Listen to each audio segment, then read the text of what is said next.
Monsieur le Président, la situation dans l'Est de la République démocratique du Congo est particulièrement préoccupante. La résurgence du groupe terroriste du M23, soutenu par le Rwanda, a provoqué une crise humanitaire sans précédent avec près de 7 millions de déplacés internes. Cette agression constitue une violation majeure de notre souveraineté nationale. Nous appelons la communauté internationale à condamner fermement ces actes et à imposer des sanctions ciblées contre le Rwanda pour son rôle déstabilisateur et néfaste. Nous exigeons le retrait immédiat et inconditionnel des troupes rwandaises de notre territoire. Bien que les récentes initiatives diplomatiques telles que les pourparlers de Luanda soient encourageantes, elles ne doivent aucunement occulter l'urgence de cette action essentielle. La République démocratique du Congo s'engage activement à établir une paix durable dans l'Est du pays et à promouvoir le développement économique ainsi que le bien-être social des communautés meurtries par ce conflit armé. Elle ne ferme cependant pas la porte à toute opportunité qui l'amènera à cette paix tout en n'aliénant pas sa souveraineté, encore moins son intégrité territoriale.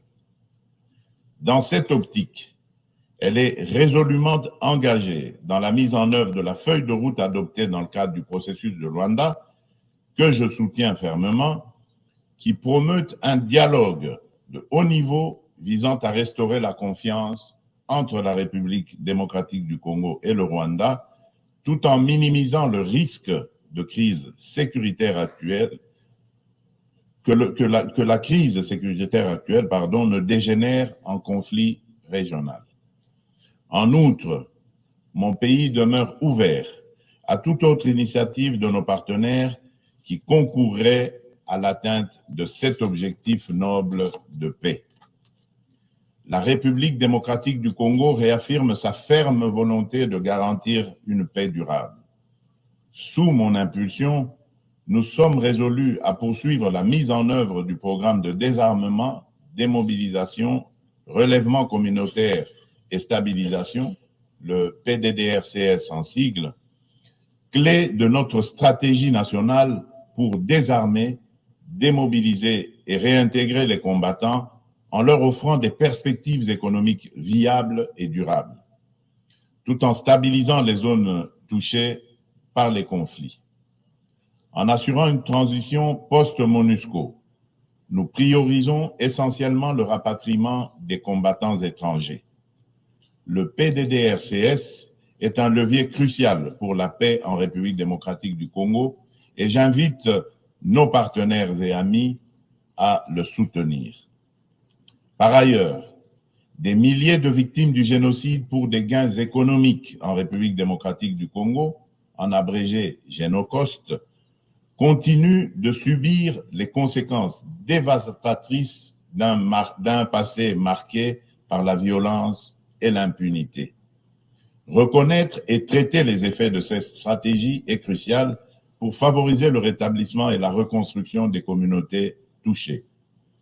Au-delà de l'aide humanitaire immédiate, une approche à long terme, centrée sur la justice, la réconciliation et le développement durable est essentielle pour permettre aux victimes de se reconstruire et de retrouver une vie digne.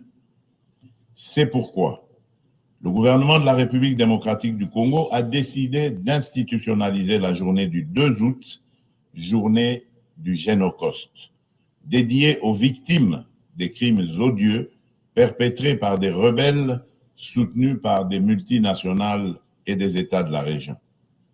Cette journée incarne une communion nationale permettant de confronter un passé douloureux pour aller de l'avant.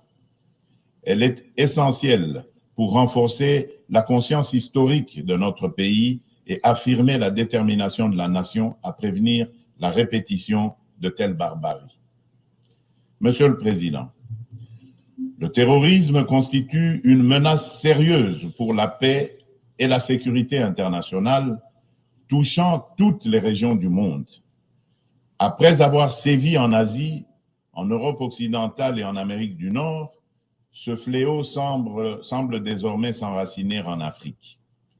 En tant que membre de la coalition mondiale contre l'État islamique, la République démocratique du Congo exhorte les Nations unies à intensifier leurs actions pour mettre en œuvre les recommandations de cette organisation, notamment dans le cadre du processus d'Aqaba.